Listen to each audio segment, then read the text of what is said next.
2017 থেকে 2024 সাল পর্যন্ত ব্যাংক লুটেরা ও মাফিয়া চক্র এস আলম কর্তৃক ইসলামী ব্যাংকে অবৈধভাবে নিয়োগপ্রাপ্ত অদক্ষ কর্মকর্তাদের অনতিবিলম্বে বরখাস্তের দাবিতে গাইবান্ধার সুন্দরগঞ্জে মানববন্ধন অনুষ্ঠিত হয়েছে।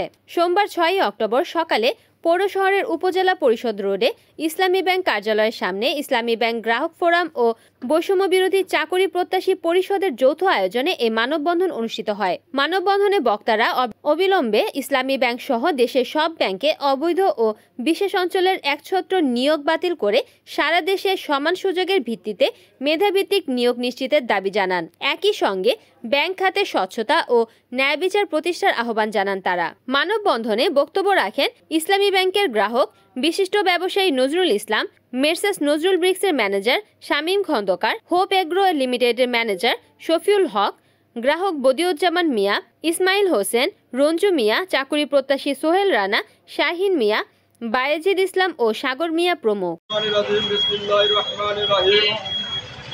সম্মানিত সুন্দরগঞ্জ উপজেলার ইসলামী ব্যাংকের গ্রাহক বৃন্দ, সকল বলছি আমার সালাম ও শুভেচ্ছা।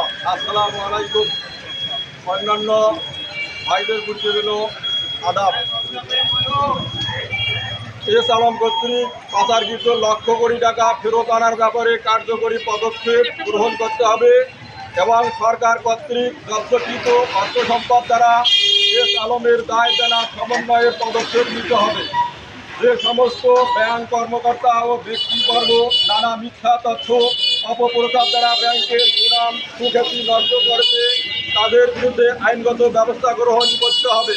2017 থেকে 2024 সাল এস আলম কর্তৃক প্রদত্ত সকল অবৈধ নিয়োগ বাতিল করতে হবে। রিপোর্ট করেছেন গাইবান্ধার প্রতিনিধি হারুনুর রশিদ, NN TV।